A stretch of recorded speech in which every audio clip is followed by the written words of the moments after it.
Terminal tipe A Banda Aceh siap menghadapi lonjakan penumpang pada arus mudik Lebaran tahun ini.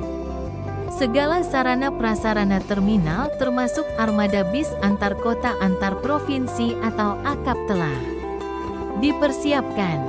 Terminal sudah menyiapkan 35 armada bis AKAP per hari pemberangkatan tujuan Medan Sumut. Meskipun saat ini pergerakan penumpang belum ada peningkatan, terminal terus memaksimalkan persiapan untuk menyambut puncak arus mudik Lebaran.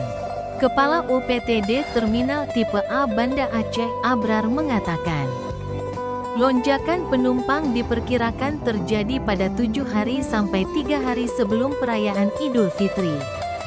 Untuk mengantisipasi penumpukan penumpang, pihaknya telah menambah jumlah bangku di ruang tunggu sekaligus perluasan area parkir kendaraan pengantar atau penjemput. Selain itu juga akan dibentuk posko pengamanan Lebaran yang melibatkan Dishub, Jasa Raharja dan stakeholder terkait.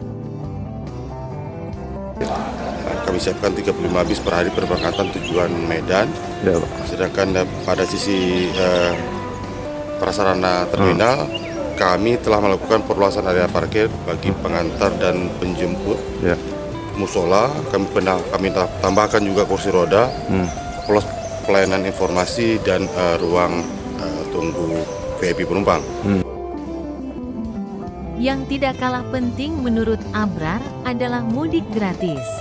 Pihaknya akan mengoptimalkan koordinasi dengan Kemenhub dalam kegiatan mudik gratis pada tanggal 25 Maret tahun 2026 tujuan Banda Aceh, Jakarta. Mudik gratis juga diadakan oleh pemerintah Aceh mulai 15 hingga tanggal 17 Maret tujuan Banda Aceh ke kabupaten kota di Aceh dan Medan. Dari Banda Aceh, Fajar Online melaporkan.